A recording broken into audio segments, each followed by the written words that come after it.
Us to bid him back. We have to relinquish public works. Sorry, Ryan. Sorry, Ryan. If you got somebody else in. Ryan, there- public works, doesn't matter where he sits. Well, he I'm has all the kind of power heading in that it. way, so Yeah.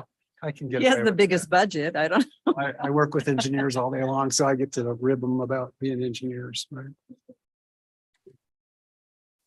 But I'm sure, Ryan, you're welcome to come to the front row. Oh, come on. Don't be shy. Come on.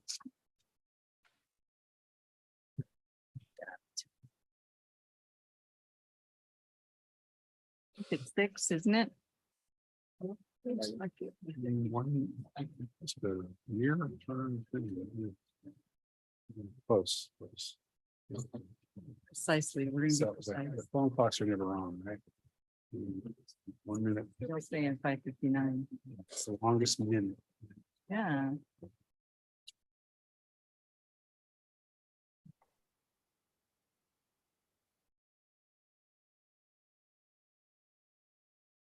Okay, welcome to the Ellensburg City Council meeting of September 18th. It is our 6 p.m. study session. And there's 2 things on our study session agenda tonight: the demolition ordinance proposed changes and the regulation of banners and flags in the city right of way. And we're going to start with the demolition ordinance. Is that you, Stacy? Yes.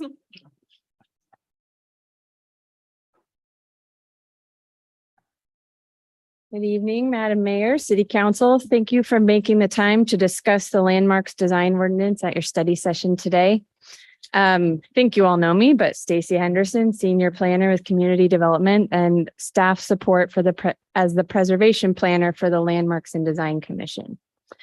What is being proposed by staff on behalf of the Landmarks and Design Commission is to repeal and replace the existing ordinance ECC 15280 Ellensburg Landmarks Register and Procedures with the proposed draft provided to you in your packet.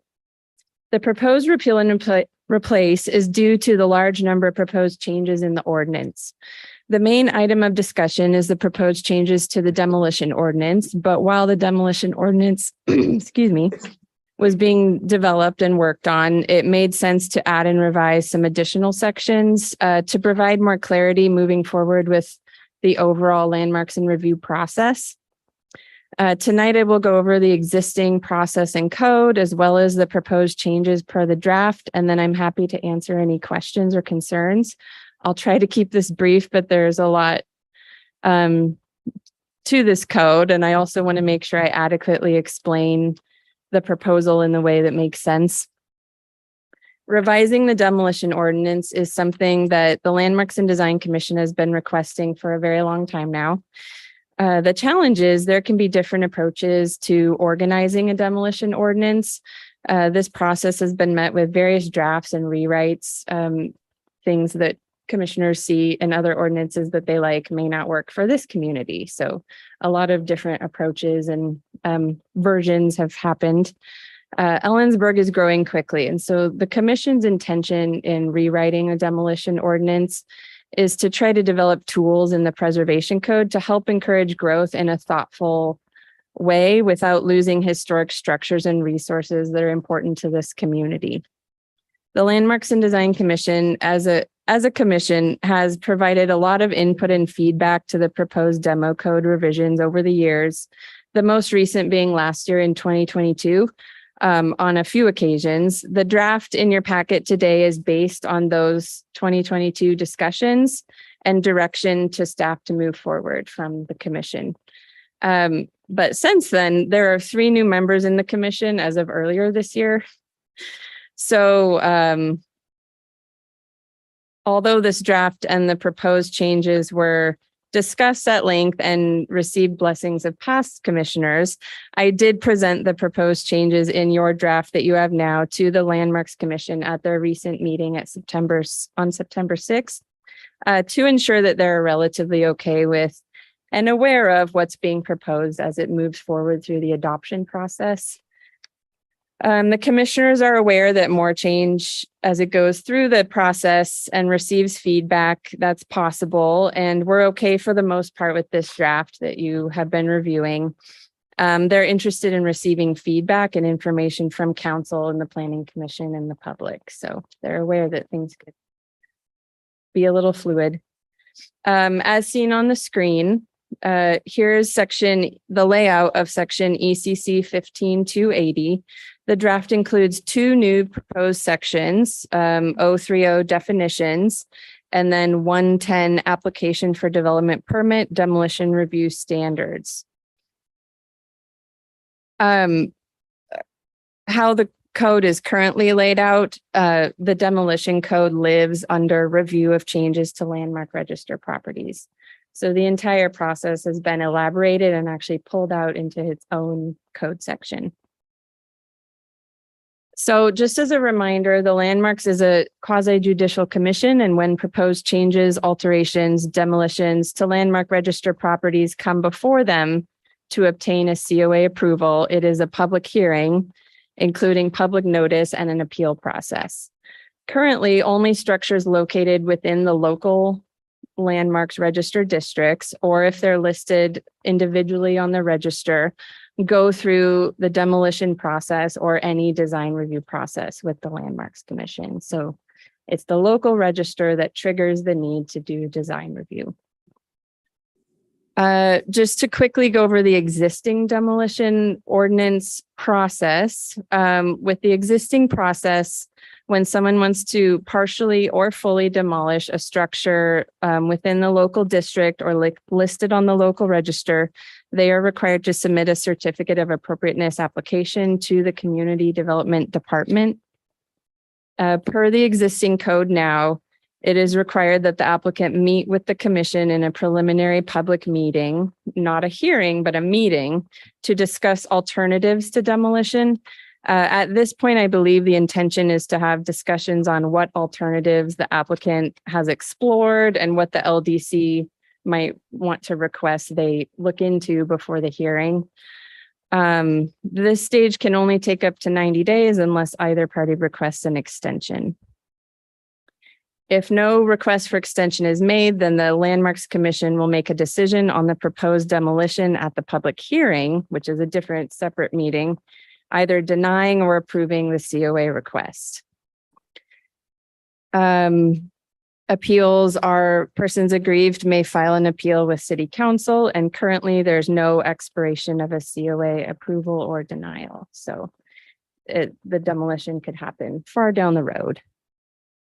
In working with the commission over the years, based on the feedback from the commissioners and the subcommittee discussions, I've included a few of their main goals for rewriting the ordinance just to provide a little context for you.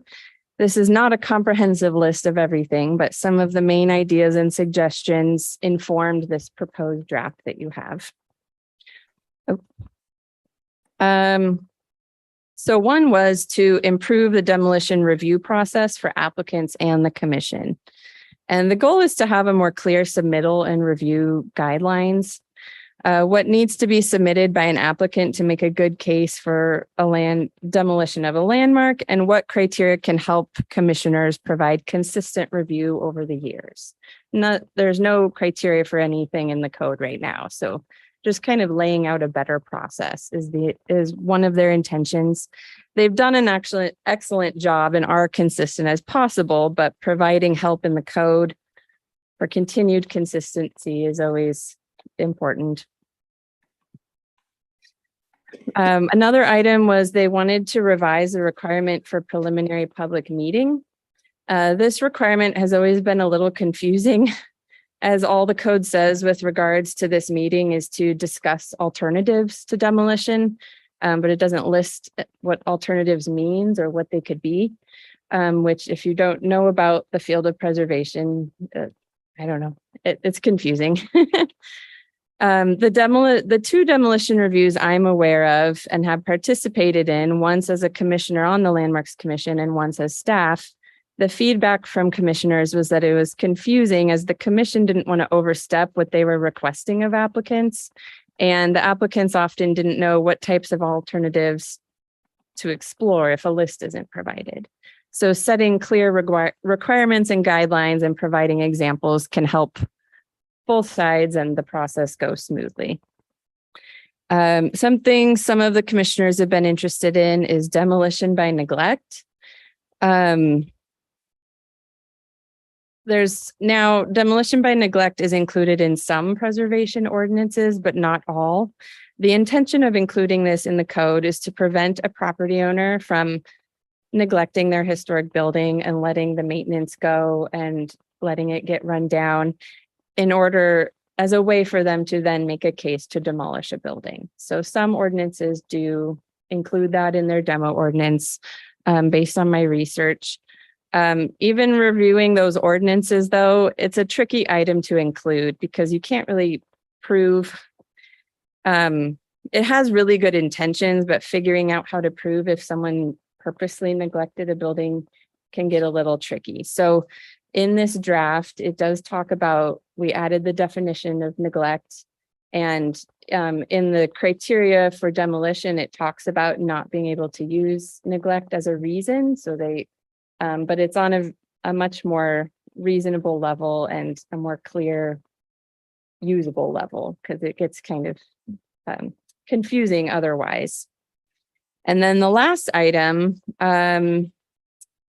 include eligible properties in demolition review. So this is, as I said, properties that are on the local registry already go through this process for any sort of changes or demolition.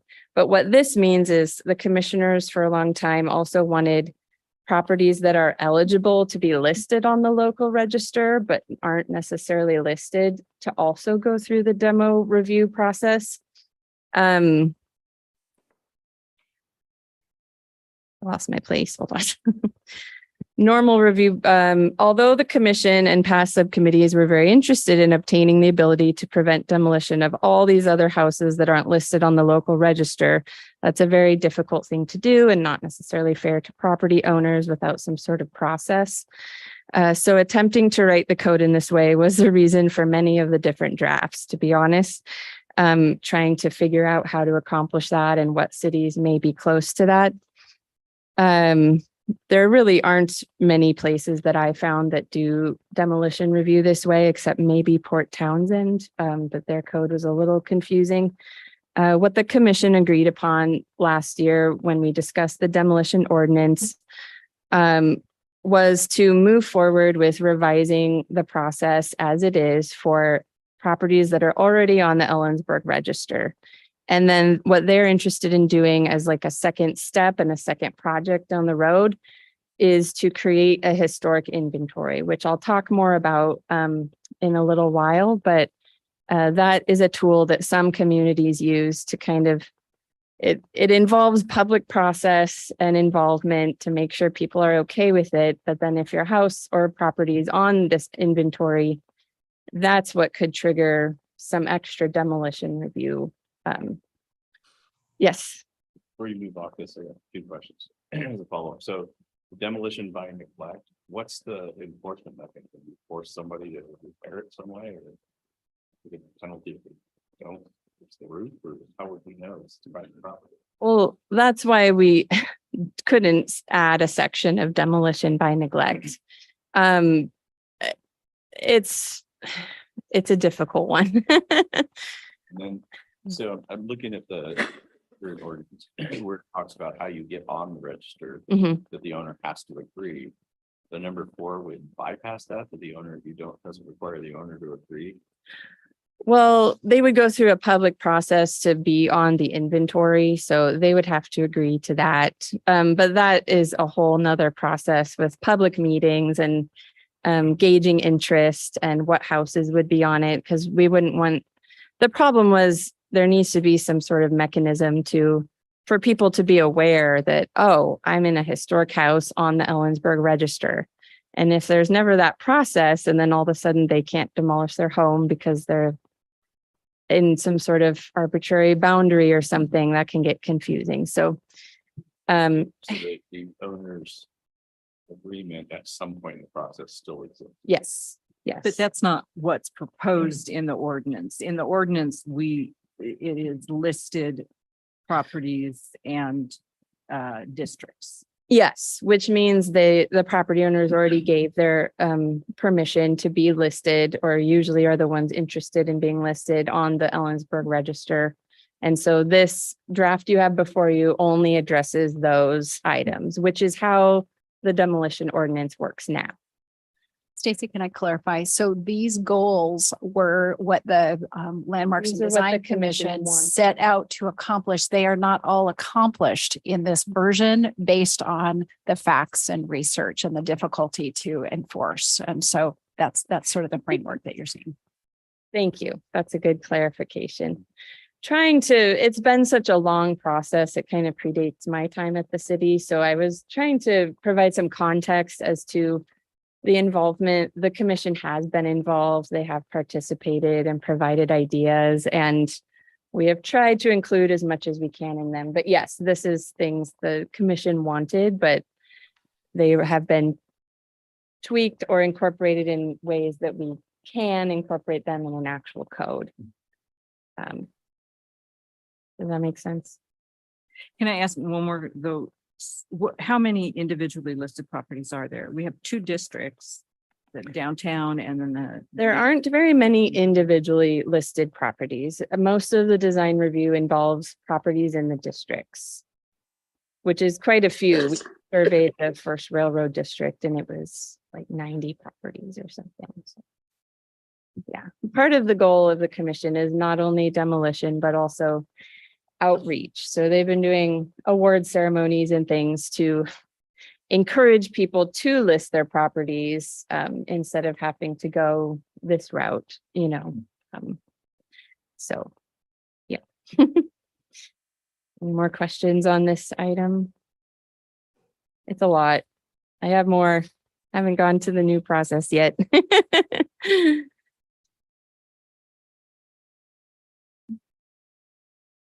So the proposed changes to the demolition part of this ordinance. On the left side is the existing process that I kind of went over a minute ago. And then I wanted to point out the differences in your proposed draft. So instead of a property owner submitting a COA application for the proposed demolition to the planning department, which is separate from the demolition permit, which goes to the building department, this draft is proposing that it would all be routed through and reviewed through the demolition permit process. So one permit instead of two. And another change here in the red is that we have added exemptions. So this was more of the clarification and making the process better. But one exemption is if a person's just partially demolishing a structure and also doing things to the rest of their landmark structure, they can just review it all as a COA. They don't have to do both things.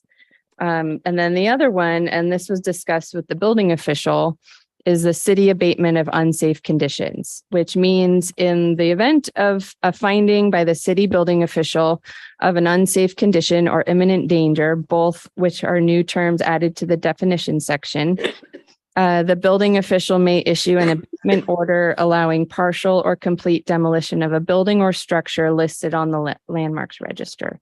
This is not something that was in the code before and will hopefully not need to be used, but it seemed important to add in while we were working on it. So our office already routes demolition permits to me to make sure that there's a step in our process to route these and make sure that it's not a property that's listed on the Ellensburg Register. So that would be the next step. And if it is listed, it would come to the planning department or the preservation planner.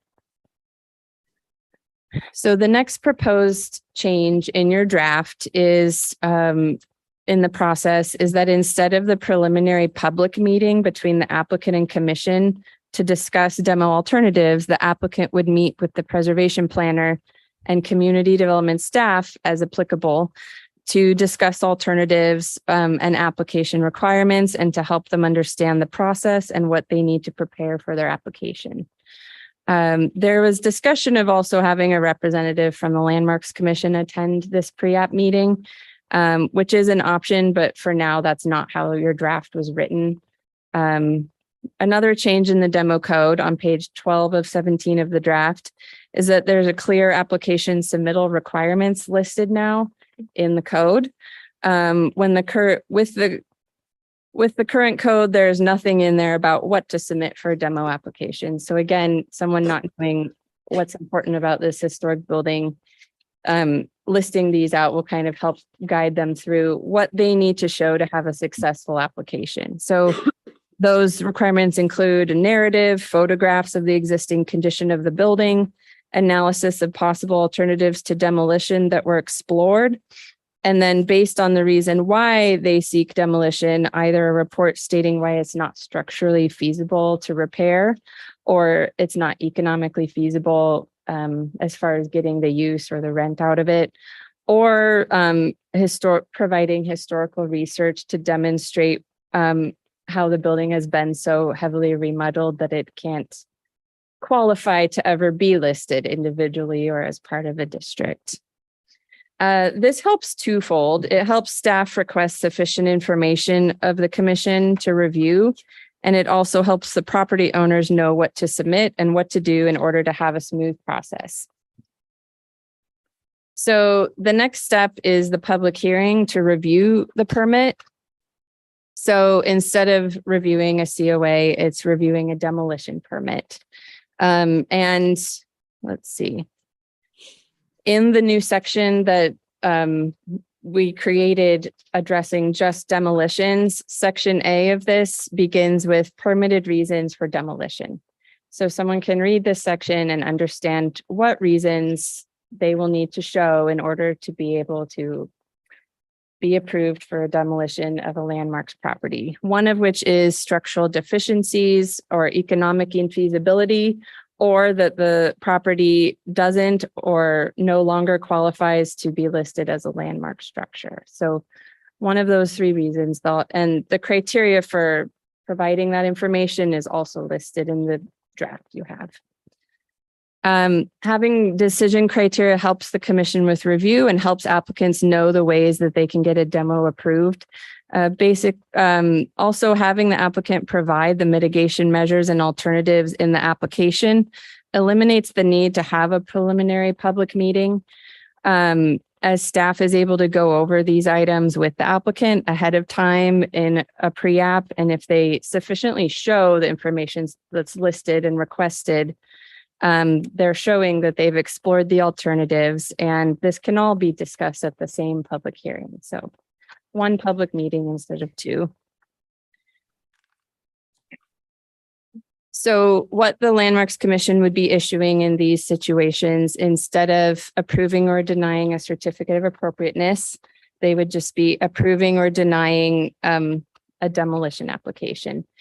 It is the same thing, essentially, just a more clear distinction. A lot of jurisdictions distinguish between design review approval and demolition approval. So it's a common thing to do. And then another change is that, you know, as we all learned, persons aggrieved may file an appeal that's reviewed by City Council. And a proposed change is that persons aggrieved would file an appeal to a hearing examiner now. And then the last change is we saw in our research that some jurisdictions, the permit decision expires.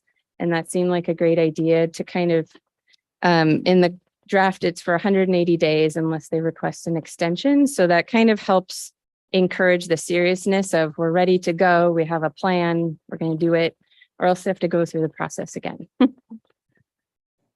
So now, to switch gears on you from the demolition ordinance to briefly for the last part of this, as mentioned earlier, there are a few more changes made to the code. Several are largely housekeeping clarifications or items. In going through this process, I reached out to DAP and reviewed their model ordinance and researched many other certified local government organizations, which we are a certified local government, through DAP. And through that process, I just saw items that make sense and help clarify our process. So just to be clear, I'm talking about the code in general now. We're moving on from the demolition code, but I'm happy to answer questions after I'm done chatting away up here. We did add a definition section, so adding this definition section is probably pretty straightforward, but I'm happy to answer any questions. It's something that made sense because there's a lot of specific terminology just in this section. So just to help with clarification. Most of the other housekeeping items and changes don't in any way change the process or procedures of the Landmarks Commission. They just add additional clarity and information. So I'm not going to go over every single one.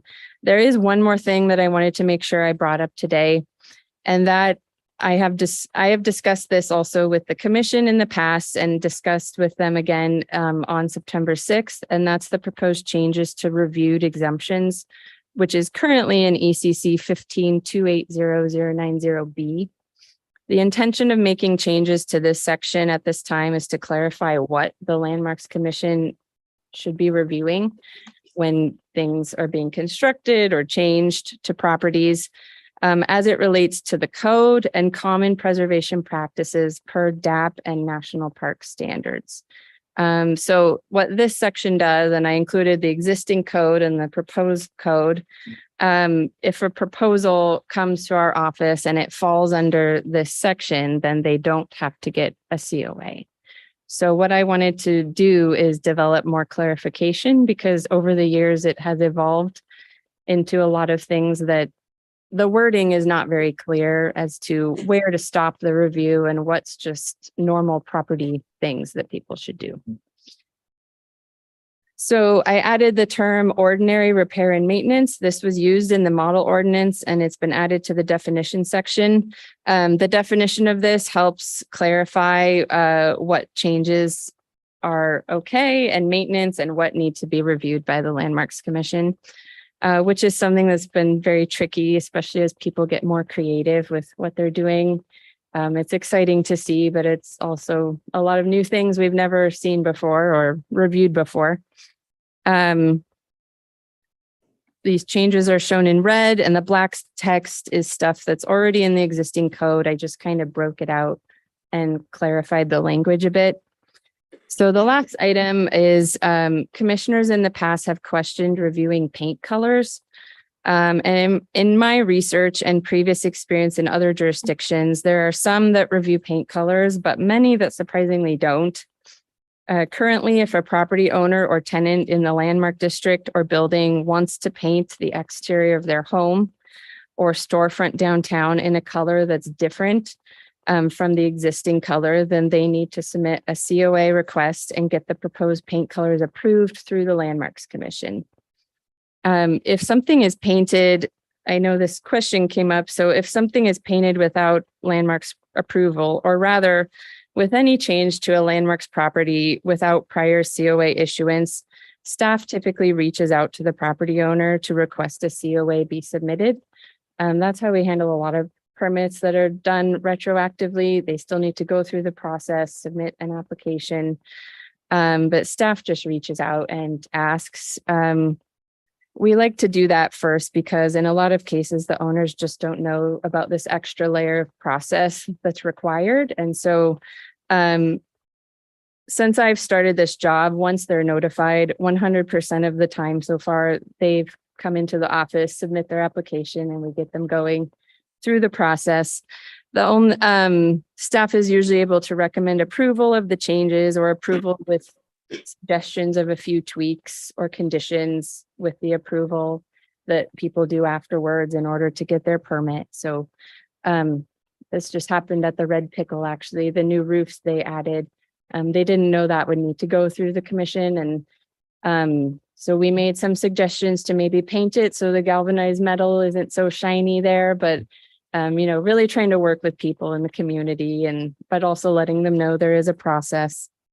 As mentioned, commissioners in the past have questioned why the commission reviews paint, because the code doesn't specifically say to review paint colors. How this has been handled in the past before my time, and I've continued to be consistent, is that the code says any proposal that is visually altering exterior features.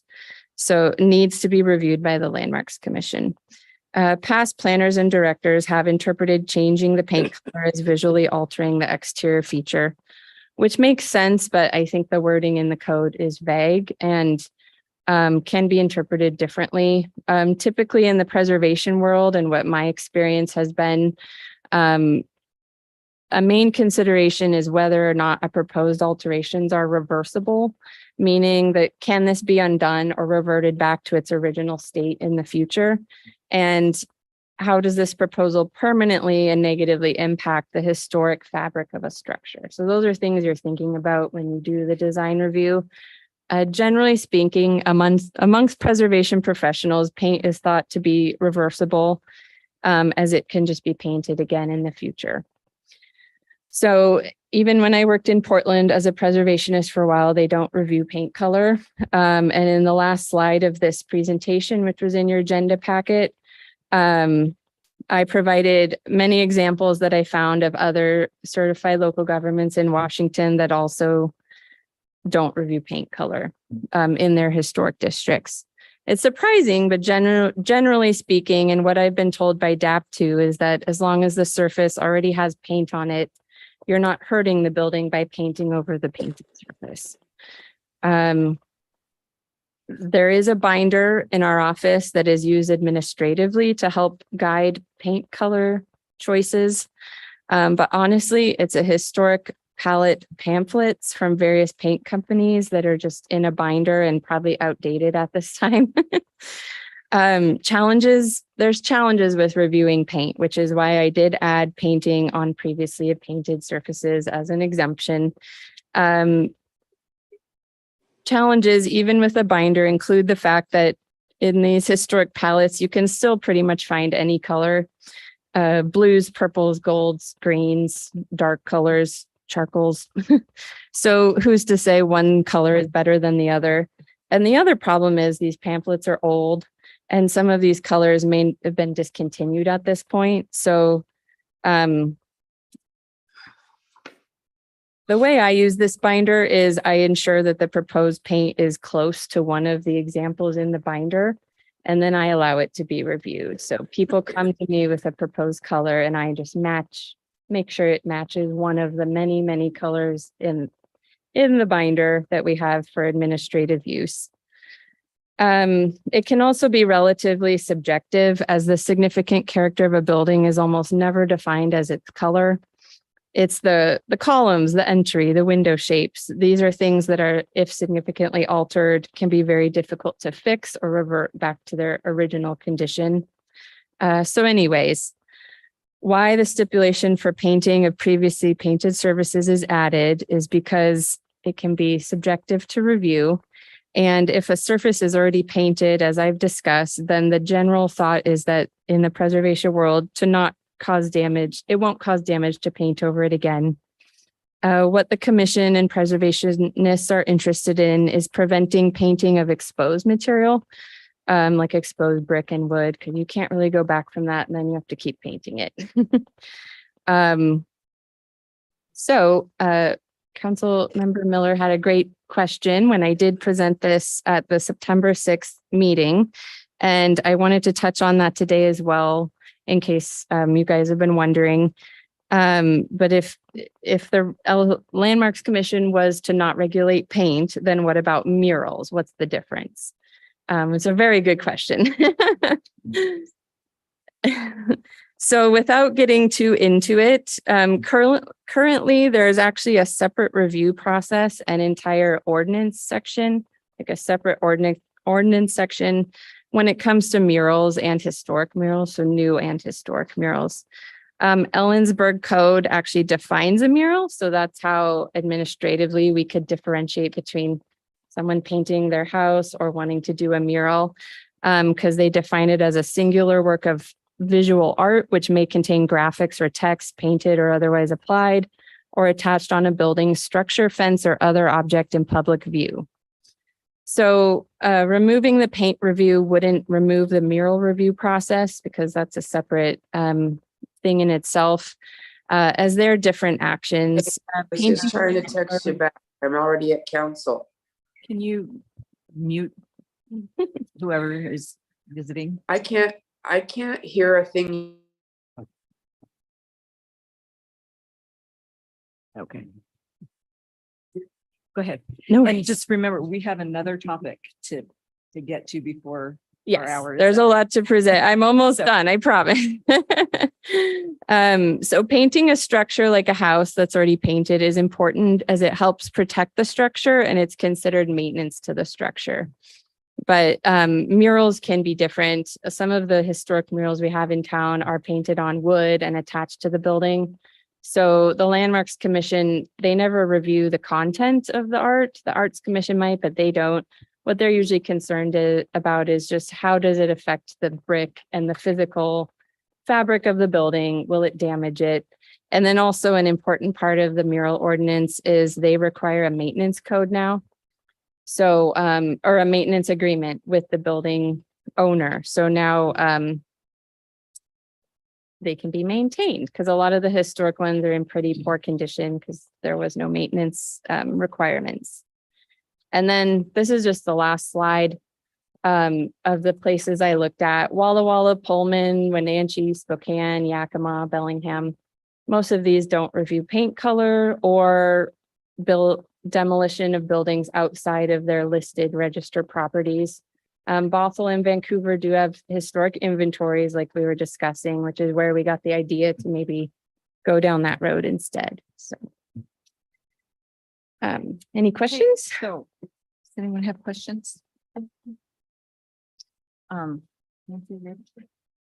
So comments or guidance? Thank you. I do, as you were talking, have a question about the expiration clause. It's in terms of, I'm just picturing someone. There's a lot of things you might have to do to prepare to, if you're gonna demolish a building, you want to know what you're gonna do next. But if you're uncertain whether you're going to get a permit to demolish, you're gonna have to pivot pretty quickly to, you understand what I'm saying? So Mhm. how much are you going to invest in your future plans for that property if you don't know if you're going to be able to get the permit? Mhm. And it would be, I think, wiser to get the permit and then make your future plans and not have to be under a time crunch. I don't mind there being an expiration date, but I think 180 days is too small Makes sense. for what it's worth. It's a balance. Some of the ordinances have like requirements of you pretty much have to have your building permit approved before they'll allow a demolition or things like that are pretty strict. But we could definitely explore moving it to like a year But or then that creates a burden on them if you decide, no, you can't. Yeah, and you've already got. it does. A lot of them are much more strict than what we wanted to go. All these changes are about a balance of kind of providing more leniency, but also getting more information to make informed decisions. I was going to ask, you mentioned 180 days and then an option for an extension of 100. Is there a limit on the option? Can you get more than one extension as it's written, or would that be subject to director discretion or something like that? It does say, as we wrote it, that the director could grant extensions, but it does not say there's a limit to how many. So that's a good question. And I guess I understand the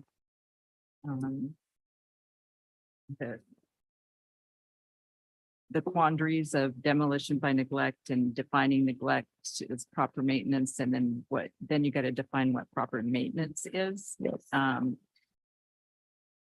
And I think it's worth having in there to safeguard people intentionally neglecting in order to get a demolition permit. But I also sympathize with people who just don't have the money to invest Right. in their property Right.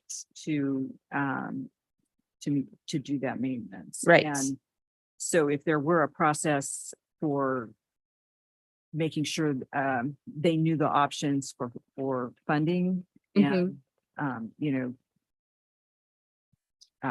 to try to get grants for that person to do those upgrades. Right. Um, Right. I would be good better with that. Yeah. Demolition by process. neglect gets really convoluted. It Did I, can. excuse me, I was gonna wait on that. I understood it the way you explained it to mean that a person that owns such a property could allow it to be neglected. They just couldn't use that as the basis for a demolition. That's right. Is that accurate?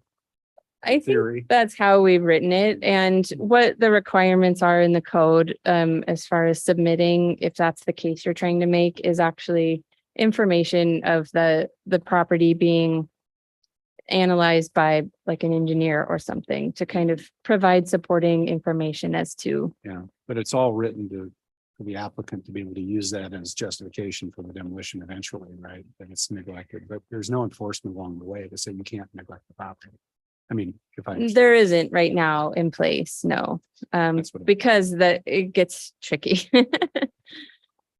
And again, with the eligible properties versus the listed properties, I have a problem like springing that on someone, oh, you're historic. Right. and therefore you can't, but to the point of we have lost valuable historic properties Yes. in the community because we didn't have an ordinance. I think once a historic inventory is done, having a process that encourages people to either list or to maintain in such a way, but I think I think you've taken the right approach of not including those at this time. Yes. But I am cognizant that this leaves us open to losing some pretty valuable property. Right. In the future, because we haven't identified them ahead of time and worked with the property owner to recognize the value of their properties. Right. Right. Yeah, that was one of the big hangups with trying to figure out how to get this moving forward. So the commission has talked a lot about, since we are a certified local government, we're eligible to apply for grants every year to do projects like inventories. And also there's professionals in the community that have done inventories that we kind of have a basis to start from. So that's the next step. Yeah, if it's quick, because I'm sorry, And I would just offer, we can postpone the flag and banner discussion to a future meeting if you all. Sorry, that's what they had told me, which is why I took a little longer. All the questions that we're asking. well, it is an important step and we need to move forward with this. So, Monica, if you, Well, just learning about the purview, I guess, that we have over landmarks and historic structures. I'm not sure I recall seeing anything in here about what are the ramifications or penalties for those that choose to not apply for this? Like what, I think. I just, Well, like if somebody had a wrecking ball or a sledgehammer and they had a small, like they could just do it, right? And that doesn't happen, so I don't know. Well, I mean, if they've done it, they've done it, obviously, but there are enforcement and penalty provisions for violating the landmarks and design code. So if someone were to go ahead and do that without permission, there still could be penalties applied after the fact. where are You those? you obviously can't, chapter 15 in the start has a general violations provision. I could find it if you want, but there is one. I took the question to mean if I have an unlisted property, there's no ramifications to altering. Just wondering if that was clear, if somebody were to access the code and try to read the code, like, oh, I better do this or else A, B, and see, is that spelled out here? So you have an old unlisted property in the historic district. It's more than 50 years old, say. If That would it's, Qualify, but it doesn't mandate. if it's within the boundaries of the local district, it would still go through the process. But they would probably be able to maybe make a case for if it's been heavily altered or changed, that it wouldn't be sufficient to be listed on the register ever. That's one of the criteria that's available. There's contributing and uncontributing.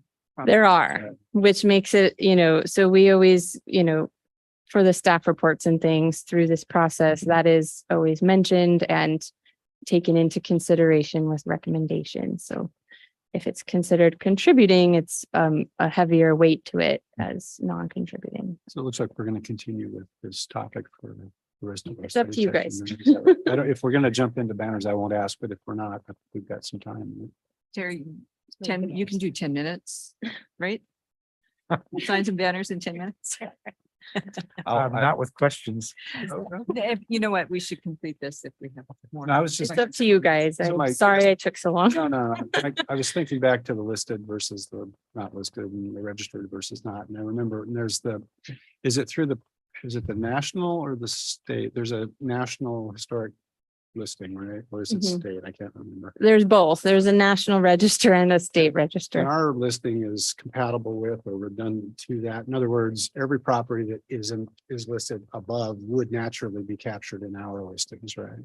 No, No, okay. no. different process. Different process, but the properties would, once you're qualified at the federal or state level, you're not automatically enrolled in the cities? Nope, especially since all of the design Okay. sorry. No, you got it. No. Especially since the design requirement, like the review and the process is connected to being listed on the local register. So that is its own process. And I think you had mentioned that on our listing, the listing itself, registering the property can only be done with the property owner's permission. Mhm. And it may be wrong, but I've run into, I think it was at the federal level where properties were listed without the knowledge of the owners, and that's permitted on some level. Seen it happen with some of our projects where we discovered. In districts, they still should have been notified, like even when we just did the survey of the first railroad district, we did a lot of mailings and public meetings, even just for surveying the area. But I think technically, I don't remember the exact percentage, but if they have a high enough percentage of property owners, then they can become a district. Yeah.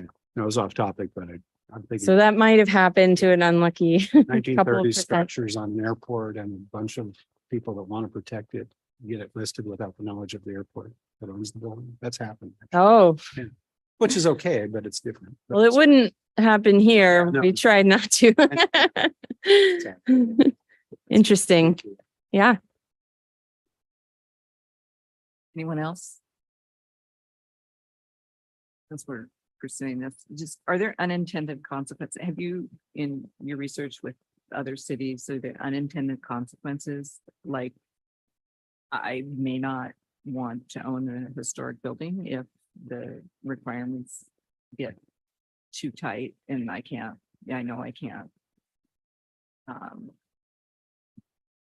The cost of the maintenance and repair and bringing it up to be able to use it is high and, but I know I can't tear it down. Right. Yeah, Why we have our process with the economic, proving that right. economic. Yes. So we actually expanded the economic impact section as well to include like information. So if the person is saying this property is too much of an economic impact for me, I need to tear it down, they would need to provide XYZ to show that, they've tried to find alternatives or different uses and it's just not working. But there are avenues. It is also a historic building. So at a certain point, you do try to also make sure you can upkeep it if you want to buy a certain house in the district or something. So it's a balance. I get what you're saying though. Let's. You have any other? Sure. comments? I guess I would make one comment and I would say, this ordinance, has been years truly in the making. And I just want to thank Stacy and our planning staff and Terry, our legal staff. They spent a tremendous amount of time walking through, a number of iterations to get to where this is today. And so just thank you to them and thank you all for course. taking a look at this. I believe Stacy mentioned this item was going back to landmarks and design for additional discussion. I think they had some additional questions, correct?